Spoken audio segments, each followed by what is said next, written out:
Hello and welcome to another Bushwhacker review. Today we're going to be doing a little bit of a different video. We're going to be taking a look at the Greenlight Kings of Crunch Series 8 and 9. This is a line that I really just love and I've always kind of wanted to talk about a little bit. I think it's a little bit underrated or a little bit just not known about as much. Because obviously, you know, like the hottest stuff with monster trucks is of course Monster Jam, and you have the Spin Master line. But pretty much all throughout history, we've always just gotten, like, any of the monster truck related lines with Diecast were always made with one thing in mind, and that is, you know, toys. They're made to be toys and be played with. We never really got like a collector orientated monster truck line before. So the fact that Greenlight came out and made all of these like amazing vintage monster trucks from like the 70s and 80s and 90s, and you know, they have all the little details, like even down to, you know, the tires, you know, the ones that have different types of tires, they even have those going on. I really just love this line. Like I said, it seems to be a very popular line. These are the two most recent releases with Wave 8 and 9. Wave 10 is coming out within the next couple months. And it's just like, it's just a really cool line. And I really just wanted to talk about it, so see if anybody actually cares about a video like this. I have most of the waves, so if, you know, if this video is popular, I can probably go back and do some of the older waves, but thought I'd do some full wave reviews like I do with my NASCAR Authentics videos. So why don't we just hop right into it. First up, we'll have Wave 8. And we've got the Arizona Sidewinder. I said these are all the old school monster trucks from the 80s and 90s that, you know, obviously people today that are Monster Jam fans probably don't know about any of these trucks beyond maybe Bigfoot, but these are just really cool trucks. But like I said, this is what I was talking about with the tires. Like, you know, instead of having the kind of monster truck tires, this one back in the day was one of the trucks that ran the tractor tires doubled up. And the fact that Greenlight actually took the time to get that correct and make those, you know, doubled up tractor tires for some of these releases is really cool.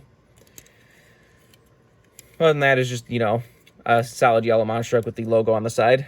I said obviously back then these weren't as, you know, intricate as now, where you have like insane fancy bodies and insane fancy paint schemes. Like most of them were just one solid color with their logo. Like I said, a lot of these have never been produced in diecast form, and a lot of these would probably be forgotten to time if not for this diecast line. That's a very nice release right there. Next up we have the Texas Armadillo. This one's a little bit more unique. You got the, you know, metallic kind of turquoise teal color mixed with the white. And it's just cool also to get, you know, monster trucks that are actually the licensed vehicles and, you know, bodies. Because, you know, obviously like Hot Wheels kind of used to, in the early days of Monster Jam, they actually did have like a Chevy body and a Ford body, but by now, most of them just have generic bodies. Nothing's really based specifically on or like completely licensed under a certain manufacturer like they are. So it's really cool to see all these that are all Fords and Chevys and stuff. And they actually even made all the different molds for all the different body styles. Like we'll get to it when we get to it, but I said these are all different years of Chevys and Fords and stuff. They don't just like copy and paste one mold and make it work. But again, another very nice release right there. The Texas Armadillo. Next up we have one of the more well-known ones, which is the Crimson Giant.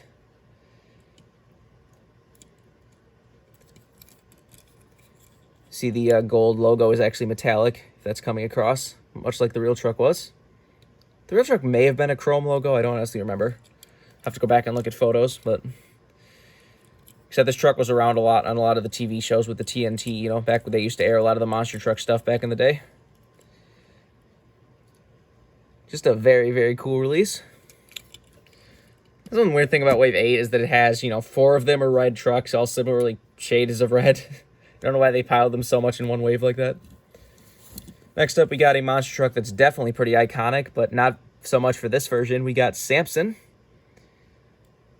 which if for some reason you don't know was the truck that was iconic for back in the 90s for having the giant fists on the side of it. But this is how that truck got started, just as a red pickup truck. Had a bodybuilder of a photo of a bodybuilder on the side. What it is there if you can see it, with the Samson logo. This also does have the USHRA logo. Same logo and stuff on the hood right there. It's not the clearest image, but you can definitely see the image of Samson on the, you know, photo there, which is really cool. You see even the rims are detailed on a lot of these. Has the little red beadlock in the middle, got the white around the edge, the chrome in the center. Just very, very nice. Like I said, Greenlight seems to have some actual care for this line, which is what makes it really nice. Because like I said, this is entirely collector-orientated. These are not meant to be played with. Next up, we have First Blood monster truck. Another pretty well-known one from back in the day. This one even does have these smiley faces on the lights up there. That's really cool. See First Blood, got the Ford logo. Even has the pinstriping detail on the fender flaring. Just fantastic. Like I said, these are just really cool. I said, some people aren't going to care about these. You can get these just about anywhere nowadays. Like, these are now at Targets. I don't think Walmart has them. You can get them at Hobby Lobby. Like, you can get a lot of these. Greenlights are definitely getting a little bit more easy to find in places now, which is nice. And last up, for Series 8, we have the Super Wrecker. This one's pretty fun. You see, you got Ajax Towing and Recovery from Williamstown, New Jersey, home of the Super Wrecker. Interesting how this one is not chrome, though. Like, all the rest of these are usually, like, either white or they got the chrome piece back here. So I wonder why this one is painted metallic silver.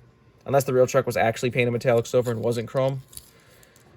Have to go back and check on that one. But this is definitely a cool one.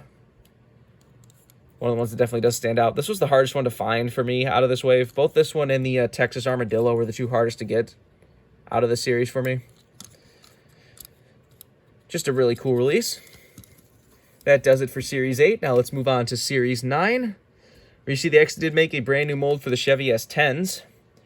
This one is definitely one of the most iconic monster trucks just for the name alone. We've got the Thunder Chicken.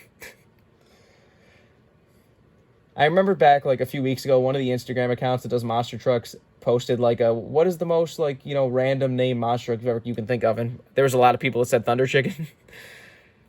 So it's really cool that Greenlight finally made one. This is definitely one that I've wanted there to be a diecast of over the years. I hope they do branch into the 90s even more with this line. Like, I would love a Monster Patrol. That would be really cool to get the, you know, Monster Patrol with the big wing and everything. I really hope they would kind of branch out with their molds a little bit. Like, we should get the Awesome Kong, which Awesome Kong was a truck that had, like, this really skinny body. Like, it wasn't a normal truck body. Those two would be amazing diecast releases and would be very popular if they could pull them off. But there you have the Thunder Chicken. Doesn't want to focus, but that is definitely a popular release. This one has been flying off shelves. Next up, we have Push and Stomp. A different version of the Chevy S10. Like I said, they not only made one new mold for the Chevy S10, they made two new molds for two different versions and two different eras of the Chevy S10. So that's where Greenlight definitely kills it. They don't, you know, get lazy with their molds. They don't just make one mold and just kind of copy paste it around different trucks. Like, they want these to be as accurate as they can to the actual trucks. I said there's even accurate down to the fact that, like, you know, some have no lettering on the tires. Some have, you know, Goodyear on the tires. Some have Firestone on the tires. Except they're accurate down to even which type of tires they did. So that's really cool, as you can see right there. They must have some sort of like licensing deal with the tire companies, because they have actually made some hobby exclusives. There was one that was a Goodyear truck and one that was a Firestone truck. I'm definitely probably going to pick those up sooner or later because those are pretty sweet. But this one just looks fantastic. Except the way they get all the little chrome pieces, the little engine outlets, the exhaust, the little headers, everything. Just beautiful. Next up, we've got another one that, you know, Monster Jam fans might recognize as Mountaineer. In the early 2000s, this guy definitely did, or this truck definitely did compete in Monster Jam for a while. This one has a beautiful metallic blue color. See, this one has the yellow inside rim with the white outside with the bead locks and stuff. Just beautiful. The West Virginia Mountaineer. Definitely a nice release there. Next up, we have the Super Monster, which is part of a museum. As you can see, the Auto and Technic Museum. There's the museum logo right there. I believe this truck, you can still go to that museum and see, or this truck still does exist at one museum or another. I don't know if this truck was ever like truly competed or if it was literally just made for the museum or not, but definitely a cool truck. You see some of them have the open beds, some of them have the, you know, covered over beds. So it's, the attention to detail on this line is fantastic. And that's just really highlighted especially here. Here we have the Heritage USA 1, the original USA 1, but a muddy version of it. Greenlight has done muddy versions of trucks. They occasionally do every couple waves. I mean, they've only done like Bigfoots and USA 1s so far. They haven't really gone like too branched out with the muddy trucks, but like, this looks beautiful. Just look at the attention to detail with the mud. Like, it's everywhere. It's on the windshield, it's on the headers, it's on the grill, it's on the tires, it's on the rims. They even give it a brown chassis to really just highlight the muddy look. Like, I love the fact they put it on the rims, because that's like a lot of like, even like Spin Master, Monster Jam, or Hot Wheels, they would always like put it on the tires, but on the rims there would just be like a little bit of some splatter. Like, they would just kind of print it on, where like this one looks like a truck would actually look, just mud all over the damn place. Like, that looks fantastic. Like, they've done this before. Like, here, I'll bust out. This is I forget which wave this is from, but here's the you know, more iconic USA one. And like, just look at that. Look at how dirty and dusty this thing is, especially being a white truck. Like, these muddy trucks are some of my favorite things ever. I definitely want to get all of them that they release over the years, because just beautiful. This definitely will stand out in anyone's collection. Like, how can you go wrong with a truck that muddy? The USA one's definitely one of the most iconic monster trucks of all time, so the fact they've released it in both the... They've released clean versions of this one and the white one, and dirty versions of both. So that's definitely cool. And last but not least, one of the coolest molds they've ever made. They've released it 5 times now, but we have the Giant Wheels Bigfoot. One of the most iconic trucks of all time. The Giant Wheels Bigfoot, the one that you could, you know, literally stand in the rim. This was the one they made specifically for Roadhouse, or the paint scheme from Roadhouse. But like, they even got all the sponsors and stuff, as you can see all there. Everything's licensed, PPG, all of them. Summit Racing Equipment, just great stuff all around. Has that beautiful metallic paint color. But boy, do I just love that they actually took the time to mold out these rims. Like, that is fantastic. And this one is definitely a popular one. You can tell that like, this one flies off the shelves every time it comes out in a wave. Like, you can see in the background there, one of the ones I have in the package is the just kind of regular Bigfoot body with the big wheels. So these ones are just cool. I will definitely pick up any single one of these. Because, I mean, so far they've released of this type of mold.